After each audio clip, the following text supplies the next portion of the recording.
सदा सत्स्वरूपं चिदानन्दकन्दं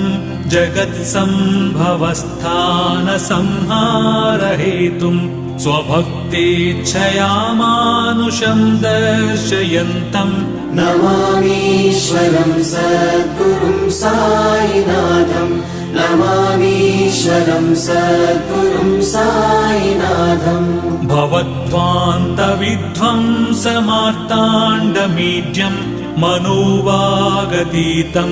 मुनिर्ध्यानगम्यं जगद्व्यापकं निर्मलं निर्गुणं त्वाम् नमामीश्वरं सद्गुरुं साईनाथं नमामीश्वरं सद्गुरुं साईनाथम् भवाम्बोधिमग्नार्दितानां जनानां स्वपादाश्रितानां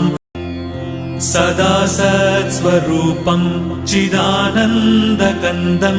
जगत्सम्भवस्थानसंहारहेतुं स्वभक्तेच्छया मानुषं दर्शयन्तम् नमामीश्वरं सद्गुरुं साईनाथं नमामीश्वरं सद्गुरुं साईनाथम् भवद्वान्तविध्वंसमार्ताण्डमीड्यं मनोवागतीतं मुनिर्ध्यानगम्यं जगद्व्यापकं निर्मलं निर्गुणं त्वाम् नमामीश्वरं सद्गुरुं साईनाथं नमामीश्वरं सद्गुरुं साईनाथम्